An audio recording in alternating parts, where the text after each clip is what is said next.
Good day, everyone. In this YouTube video, last time napag-usapan natin yung second pandemic, which is very important, no? Very important in our social structure, what's gonna be the future of our society. So, the Lord has been discussing that they're really trying to integrate the Antichrist system, no? They want to be the judge. Gusto naman nila na sila naman ang maghari.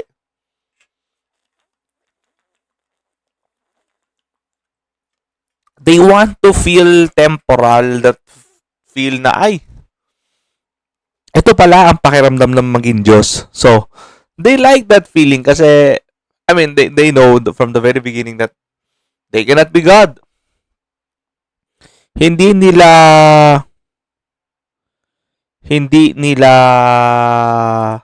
talagang they're not gonna be on that level of the Lord na ay, they know it from themselves, no? They're not as powerful as the Lord.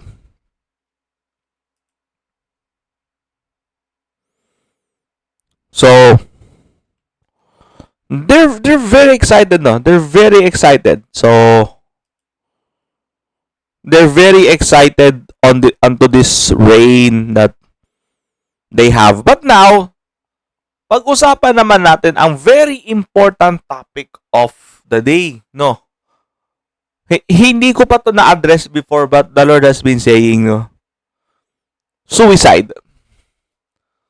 Tumataas ang rate ng suicide in the world. It's been so high that the Lord has been alarmed. It's way higher. Sabi ni Lord, ang mga nagpapakamatay from the day 2000 na scam dito on earth daw. Mula 2000 hanggang ngayon, the suicide rate is more than people committed suicide on the last 2,000 years.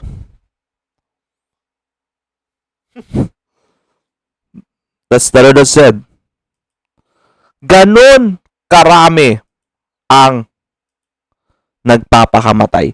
Mula nung iniwan ni Lord Jesus sa mundong to, take note suicide hindi yung namatay sa gera, no, namatay sa kunano. That's not what the Lord has been saying.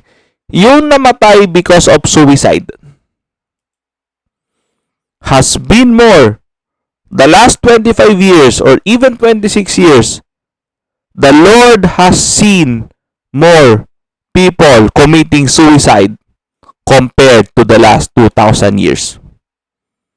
From the time that He left until 1999, that's less than the people who commit suicide from 2000 to 2026. The Lord has been alarmed.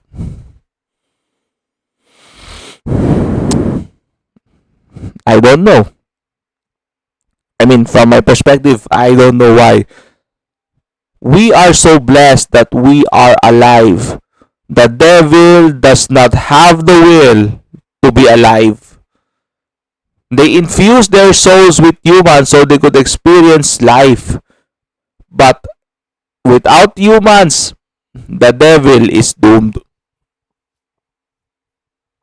So, take note suicide lang, hindi yung sabi ni Lord, yung mga mamamatay because of the vaccine, that's not suicide, okay? That's a result of disobedience. So, that's a different matter. So, ano ang gusto sabihin ni Lord sa mga to? Christians think suicide as a psychological or a mental problem. This is the heart and soul of the problem. Brethren of the Lord, suicide is not a sociological, psychological, or a mental problem. It is a spiritual problem that the devil is been rebuking the person to end his life para sa kanila na sila. Please stop thinking it that way. This is a spiritual problem or a spiritual plague that the devil has set to the heart of man. I mean, more suicides on the last 26 years? That's not good. That is not good. So, okay, I mean sa mga, eto sabi nila sa akin, marami sa Kristiyano ngayon. Marami daw. It is within their conscious or within their subconscious to commit suicide. Take note conscious or subconscious. I mean, is there a way to alleviate or to deviate from this one? The Lord gives you two options. This video mainly is for this reason alone. The Lord gives two options for the saints. Take note for the saints. For the Christians, sabi ni Lord, halos wala naman. Pero once a true convert will reach this point of suicide, the Lord can give him or her two options. One is to pray for deliverance. You have to fast. You have to... I will discuss this in a future video. No? May mga certain steps of fasting for this one, for deliverance of certain things. No? And suicidal thoughts is one of them. There is a devil that is controlled. I forgot whose the name is. So, definitely it's not a siren. Then definitely it's not. So, may mga devil na nag-uudyok sa Christian na mag-suicide. So you have to battle them up. You have to confront and you have to make them deliver. That's the strong option. But most of the Christians does not have the tenacity or the resilience to face spirituality, to face spiritual things by their soul or hindi nga by their soul by their convictions. Wala naman daw halos Kristiyano ang willing humarap. That's why the Lord shall give option number 2, which is the sad option, but because of this, the Lord has to give it. Teka muna, bakit wala naman sa Bible yan? Bakit nasa Bible ba dati na mas maraming nagpapakamatay on the last 25 years kaysa sa panahon ni Pedro? Nasa Bible din ba yun? Sabi sa akin ni Lord. Yan nga yung problema natin mga cessationists Bible lang tayo. Bakit? Alam na ba ni na Pedro? Alam na ba ni na Mateo? Alam na ba ni na Lucas na eto na yung reality sa 2026? Bakit nila susulat yung something na hindi naman relevant sa kanila? See? Yan tayo So, syempre, nung napansin nila, patay. Dami daw, dami na pupunta sa... Lahat na take note, lahat na nagpapakamatay ay andoon na sa kaharian ng demonyo. No suicidal people is in heaven. That is why, listen carefully. For those people who are considering to do suicide, listen carefully. Ulitin ko For those Christians or non-Christians who wants to end their lives, the Lord is giving you this option. If you don't want to live anymore, if you feel that it's too much, if you're a non-Christian, call upon the name of the Lord. That's the surrender your life to Jesus. Surrender genuinely. Confess. Accept. Believe. Confess your sins. Accept that the Lord Jesus is God and believe in His ways. Believe in the power of the Lord. This is the most crucial step. Ask the Lord, Lord, it is you who takes or it is you who gives and takes away life. Lord, can you take away my life now? Siyempre, si Lord mag-i-intervene. Bakit?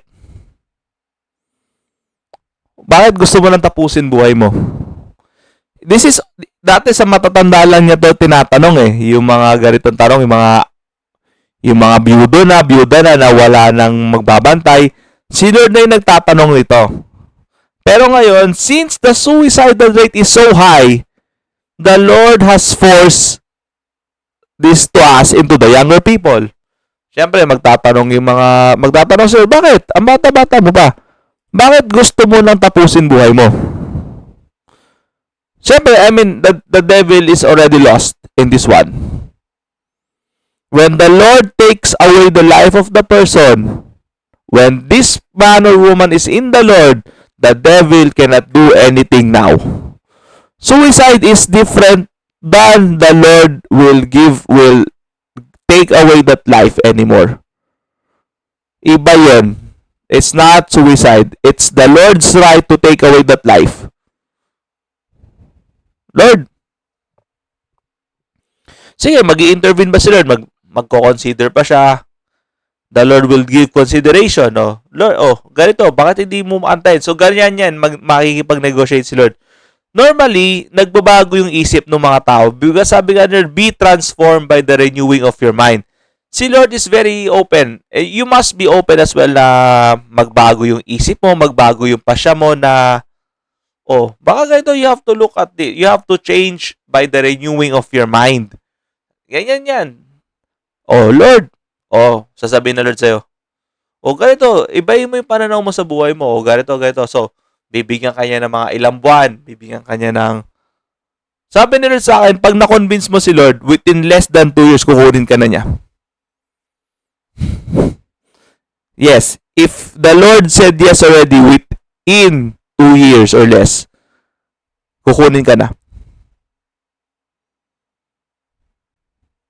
This is a sad one, actually.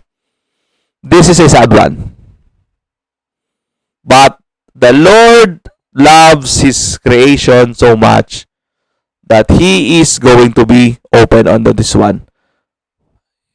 Wag kayo Suicide is a no-no. Suicide will only bring you to hell. Sabi nila sa akin, walang nagpapakamatay ang nasa langit. If you want to end your life, ask the Lord. The Lord will give you options. The Lord will renew your mind. But once every option of the Lord has been exhausted, and you convince the Lord within 2 years or less, you will be with Him in paradise. That's all for this video. I will give you specific details do sa fast on what are you gonna do. Sabi nila, hindi mo na maaasahan yung deliverance. Narinig ko nga sa isang prophet yata na nagpatotoo na super taas ng ego ng mga nasa deliverance ministry. And this is true. You cannot rely on them anymore. It's all about you and God. I hope this message is clear. For those people who wants their life to be taken away by God, surrender unto your life to Jesus. Restitute. Kung may pagkakasala ka man, kung may hindi ka man pagkakasundo sa ibang tao, restitute. Ayusin mo yung mga gusot mo. Be blameless in the eyes of the Lord once you die. Let the Lord lead you to what are you gonna do. If the Lord said yes, if the Lord is convinced, you will be with Him in paradise. I'll see you next time. God bless.